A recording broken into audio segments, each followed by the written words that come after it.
আমার প্রতিনিয়তই থ্রেট দিতে থাকে। ওনারা মাঝখানে ওই জমিতে যখন বাধা ক্রিয়েট করছে 10 লাখ টাকা চাঁদা দাবি করছে, এটা নিয়ে আমার কমপ্লেন করা আছে। গাজীপুরে নিজ বসতবাড়ি ও পৈতৃক সম্পত্তি থেকে বঞ্চিত করা এবং সৎ বাবার সহযোগিতায় মা কর্তৃক প্রাণনাশের চেষ্টা, মারধর ও বাবার কবর বিক্রির অভিযোগে সংবাদ সম্মেলন করেছেন 3 ভুক্তভোগী সন্তান। সংবাদ সম্মেলনে ভুক্তভোগী বড় মেয়ে মর্জিনা আক্তার অভিযোগ করে বলেন, তাদের বাবা আব্দুল মজিদ খানের মৃত্যুর 2 বছর পর তাদের মা 52 বছরের শাহনাজ বেগম নিজ বাড়ির ভাড়াটিয়া 26 বছরের ছেলে রায়হানকে পুনরায় বিয়ে করেন এবং তাদের পৈতৃক সম্পত্তিতে থাকেন। এরপর থেকেই তাদের পৈতৃক সম্পত্তি ও বাবার মৃত্যুর আগে ছেলে মেয়েদের নামে লিখে দেওয়া বাড়িসহ জমি দখলের চেষ্টা শুরু করেন মা শাহনাজ বেগম ও সৎ বাবা রায়হান। সন্তানেরা দাবি করেন তাদের বাবার কবরসহ জমি স্থানীয় আতিকুল ও হারুনের নিকট বিক্রি করে দেন তাদের মা। এ ঘটনায় বড় মেয়ে মর্জিনা আক্তার বাদী হয়ে গাজীপুর মেট্রোপলিটন পুলিশের সদর থানায় একটি অভিযোগ দায়ের করেছেন। আমার বাবা মারা যাওয়ার কিছুদিন পরেই আমার মা বিয়ে করে ফেলে, সেটা তো কোনো সমস্যা নাই। 26 বছরের একটা ছেলে বিয়ে করে, সেটা আমরা জানতে পারি না, প্রায় 1 সপ্তাহ পরে জানতে পারি। 1 সপ্তাহ পরে ঘটনা হচ্ছে আমরা আসার পরে সে আমাদের বাড়ি থেকে তাড়িয়ে দেয় যে এই বাড়ি তার, সে এই বাড়িতে থাকবে।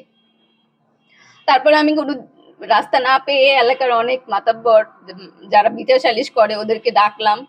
পরপর ওনারা 3-4 বার বিচার বললো। আমি 2 মাস বাসার বাইরে ছিলাম। পরবর্তীতে আমি জানতে পারলাম দলিল বা এসব ঘাটাঘাটির পরে যে এই জমি আমার ছোট বোনের নামে পড়ছে। পরে ওনাকে জানানোর পরে আবারও বিচার হইলো আমার বাসায় অনেকবার বিচার হওয়ার পরে উনি ডিসিশন হইলো যে উনি এই বাড়িতে থাকবে না, এই বাড়ি আমাদেরকে দিবে, উনি সামনের বাড়িতে চলে যাওয়ার আগেই উনি আমাকে একদিন ফোন দিয়ে বলে যে আমি বাসা ছেড়ে দিব, তুমি আইসো, যেহেতু আমি এখানে থাকি না, ঢাকায় থাকি, আইসা তুমি চাবি বুঝে নিও। আচ্ছা ওকে। পরে আমি আসলাম, আইসা দেখি আমার পুরো ফ্ল্যাট খালি, মানে আমার যাবতীয় যত ফার্নিচার আছে, ঘরে এক পট চালও ছিল না যে আমি রান্না করে খাবো, সব নিয়ে গেছে। 35 ভরি গোল্ড নিয়ে গেছে। আমার বাবার গাড়ি বেচা 25 লক্ষ টাকা, তার হ্যান্ড ক্যাশ দেওয়া, সেগুলো সব নিয়ে গেছে। কিছু আমি নিতে পারি নাই। এবং যারা বিচার করছে তাদেরকেও বলা হয়েছিল যে ভাই 25 ভরি গোল্ড তো আমাদের সবার 3 ভাই বোনের, এটা অ্যাটলিস্ট ডিস্ট্রিবিউট করেন। যেহেতু আমার মা দেয় নাই, তাই কিছুই পাই নাই আমরা এখন পর্যন্ত। এই 2 ভাই বোনরে আমারই মানে চাকরি কইরা পালতে হয়। তারপরে এখন জায়গা বিক্রি করে দেওয়ার পরে ঝামেলা হচ্ছে কি, এই আতিকুর আর হারুন, আতিকুর নাকি এখানকার উকিল আমি শুনি, আসলে আমি ওনার তেমন কিছু পাই নাই।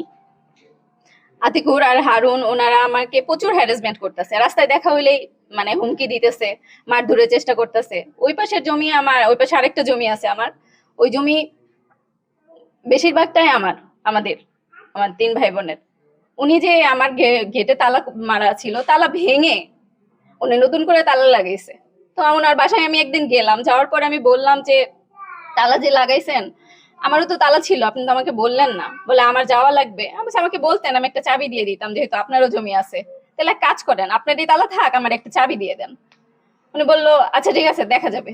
পরের দিন আমি আবার ফোন দিলাম, উনি করে নাই, তালা চাবি দেয় নাই। পরে দিয়ে জমি তো দখল হয়ে যাবে এই ভেবে আমি হচ্ছে গিয়ে আমি আরেকটা তালা কিনে ওই তালার উপরে আরেকটা তালা লাগিয়ে দিয়ে আসছি, এখনো আছে ওইটা নিয়েই পরের দিন সকালবেলা উনি আমাকে ফোন দিয়ে বলতেছে যে তালা লাগাইছো কার পারমিশনে?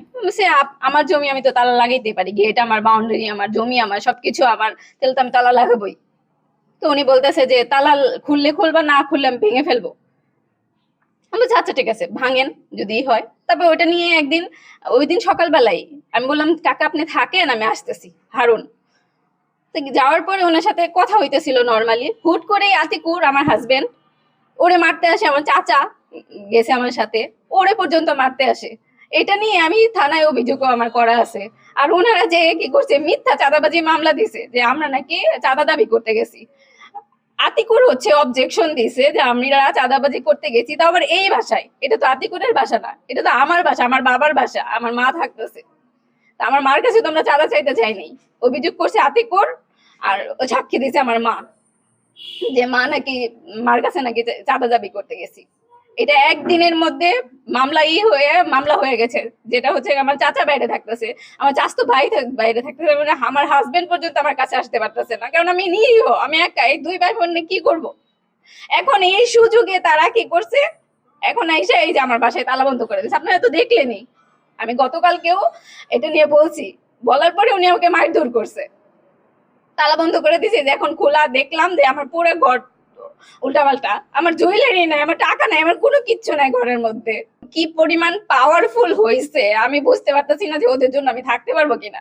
কালকে আমার মা এবং তার হাজবেন্ড 2 জনে মিলে আমাকে মারছে। আমার বাবার কবর সব বিক্রি করে দিয়েছে, বাবার কবরটাও নাই, আর বাবার কবরটাও আমি রাখতে পারবো কিনা আমি জানি না। ওনার প্রতিনিয়তই ঠেট দিতে থাকে। ওনারা মাঝখানে ওই জমিতে যখন বাধা ক্রিয়েট করছে, 10 লাখ টাকা চাঁদা দাবি করছে, এটা নিয়ে আমার কমপ্লেন করা আছে। সে বিএনপির আইন, এই যে আমাদের 22 নম্বর ওয়ার্ডে আইনজীবী হিসাবে সাধারণ সম্পাদক হয়ে আছে, আইন বিষয়ের সম্পাদক। এখন এই পাওয়ারেই কেমন করতেছে কিনা আমি জানি না। এখন এমন হইলে তো আমি এখানে থাকতে পারবো না।